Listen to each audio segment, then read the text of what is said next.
صرف دو باتیں آپ کے سامنے کہہ کے آگے گزر جاؤں گا۔ ایک تو یہ ہے کہ قیامت کے دن جب ایمان والے جائیں گے تو وہ بھی جب اپنے نامہ اعمال کا صلہ دیکھیں گے جو اللہ ان کے نامہ اعمال کے بدلے میں ان کو عطا کیا ہے، تو وہ پچھتائیں گے، ہم نے بہت ساری سانسیں ضائع کر دی، بہت سارا وقت ضائع کر دیا۔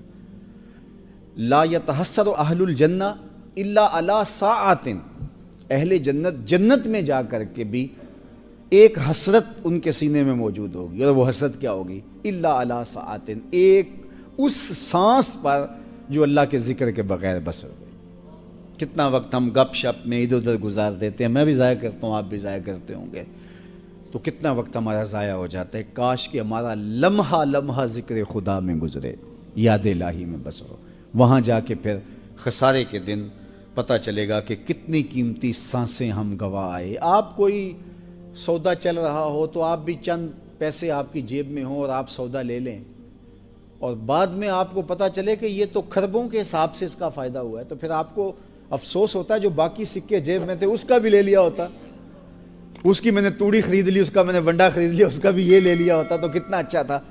تو ان سانسوں کا بدلہ جو راہ دین میں گزری، اللہ کے لیے گزری، سجدوں میں گزری، قیام میں گزری، رکوع میں گزری، تلاوت کلام مجید میں گزری، اور میں کہتا ہوں قرآن کو سمجھنے اور سمجھانے میں گزری، یہ جو ساتیں انسان کو ملتی ہیں، تو قیامت کے دن جب اس کا مول پڑے گا نا تو وہ گھاٹے کا سودا ہوا۔ یہ کتنے وقت میرے سکے کتنے تھے سانسوں کے، زندگی کے کتنے سکے تھے، تو کاش کہ میں نے وہ بھی اسی کام پہ لگا دیے جاتے۔ اس لیے کہا یوم التغابن، یہ تغابن کا دن ہے، اللہ اکبر، گھاٹے کے ظاہر ہونے کا دن ہے۔ کافروں کو پتہ چلے گا زندگی کہاں گزار دی، اس دن سمجھ آئے گی کہ زندگی کتنی قیمتی سانسیں تھی، ماہ و سال کتنے قیمتی تھے، اللہ نے کتنا بڑا انعام دیا، یہ زر اصلی ہمیں دیا، اور اس کو گوا کے اس کے بدلے میں خریدا کیا، گھاٹے کا سودا کیا، یہ اس دن میں پتہ چلے گا۔ ابھی تو قیمتی زر و جواہر سانسوں کے دے کے اس کے بدلے کے اندر جو خرید رہے ہیں انہیں لگتا ہے کہ پتہ نہیں اس کا نفع ہوگا، لیکن جب منڈی میں اس کا کوڑی مول نہیں پڑے گا جو خریدا سانسیں دے کے، تو پھر پتہ چلے وہ گھاٹے کا سودا کیا۔ تو یہ یوم التغابن ہے کفار کے لیے۔ اس کو تغابن کیوں کہا؟ یہ غبن سے نکلا ہے۔ غبن کیا ہوتا ہے؟ کہ مال کے اندر گھاٹا پڑ جائے، خسارہ ہو جائے، تو اس کو غبن کہتے ہیں۔ یہ بات ذہن میں رکھیے گا، دیانت کے ساتھ حلال رزق کمانا حلال طریقے سے، یہ عین دین ہے، لیکن اس کے لیے 3 نیتوں کا استحضار یہ لازمی ہے۔ سب سے پہلی نیت جس کا استحضار ضروری ہے وہ کیا ہے؟ اپنے آپ کو سوال کی ذلت سے بچانے کے لیے کاروبار کیا جاتا ہے، رزق کمایا جاتا ہے، کہ میں ضرورتیں رکھتا ہوں، مجھے 3 وقت کا کھانا بھی چاہیے، مجھے لباس بھی چاہیے، سر چھپانے کے لیے گھر بھی چاہیے، میری ضروریات ہیں۔ تو ظاہر ہے کہ اگر میں خود نہیں کماؤں گا تو یہ ضروریات پوری تو بہرحال ہونی ہیں، تو یہ کسی اور سے مجھے کرنی پڑیں گی، تو مجھے اس کے سامنے ہاتھ پھیلانا پڑے گا۔ تو اپنے آپ کو سوال کی ذلت سے بچانے کے لیے انسان کاروبار کرتا ہے، مزدوری کرتا ہے، ملازمت کرتا ہے۔ دوسری نیت، اپنے زیر کفالت لوگوں کی ضروریات کی تکمیل، بچے ہیں، بیوی ہے، اگر بہن بھائی ان کا کفیل ہے، بوڑھے ماں باپ ہیں ان کا کفیل ہے، تو ان کی کفالت چونکہ اس کے ذمے ہے، وہ بچے ابھی پڑھ رہے ہیں، ابھی بالغ نہیں ہوئے، ابھی بڑے نہیں ہوئے، تو ان کی ضروریات کو پورا کرنے کے لیے، تاکہ ان کو اچھے طریقے سے میں آسودہ زندگی کے ماحول فراہم کر سکوں، اور یہ جس قدر زیادہ اس کے پاس اللہ نے دولت دی ہے اس حساب سے اپنی اولاد کو آسودہ رکھے۔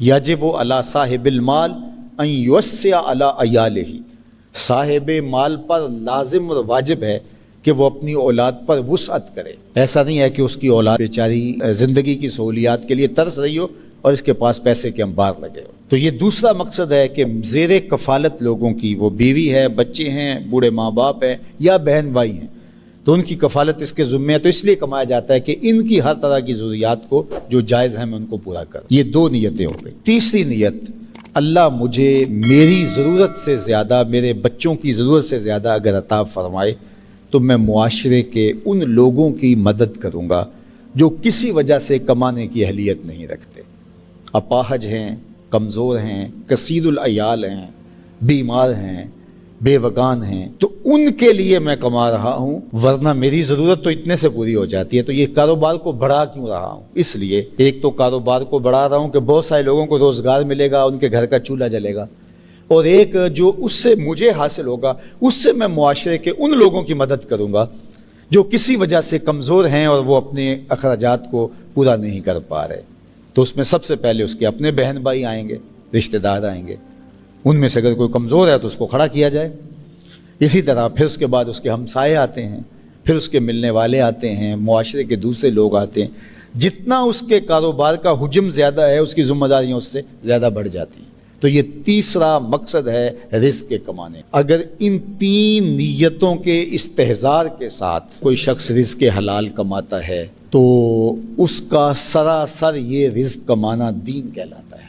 اور اگر نیت چوتھی شامل ہو گئی کہ میں معاشرے میں نمایاں ہو جاؤں گا اور اپنے رشتہ داروں میں تفاخر کر سکوں گا کہ دیکھو میرا گھر تمہارے گھر سے بڑا ہے، میری گاڑی تم سے زیادہ مہنگی ہے، تو پھر یہ چیز وبال بننا شروع ہو جاتی ہے اگرچہ رزق حلال ہی کیوں نہ ہو. تو صرف 3 نیتیں جن کا استحضار، میں سوال سے بچوں، زیر کفالت لوگوں کی ضرورت کو پورا کروں، اور اگر ان 2 سے زیادہ میرے پاس ہو تو معاشرے کے کچھ لوگوں کی جتنی مجھ سے ہو سکے میں مدد کروں.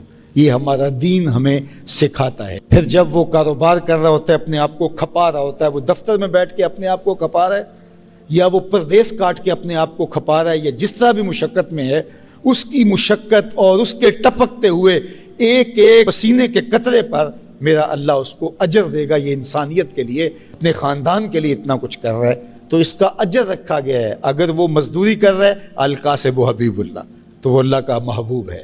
اور اگر وہ تاجر ہے اور وہ وہاں بیٹھا ہوا ہے، بظاہر آسودہ ماحول میں دفتر میں بیٹھا ہے لیکن دیانت کے ساتھ کر رہا ہے، التاجر الصدوق مال انبیاء یوم القیامہ، سچا تاجر قیامت کے دن پیغمبروں کے ساتھ اٹھایا جائے گا.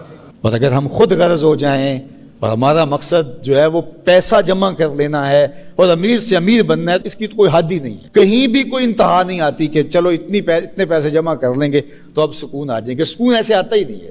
سکون ایسے آتا ہے جب آپ نے رشتہ داروں کو، عزیزوں کو، اچھا ان میں ایسے بھی ہیں جو الٹا آپ کو لگتا ہے کہ یہ ہے بھی میرے ساری زندگی مخالفت کرتے ہیں تو میں نے ان کو نواز دیا، یہ میرے برابر آ گئے، یہ پھر بھی مخالفت کریں گے، کرتے رہے. تمہیں حکم ہے سل من قطع کا وات من حرم کا.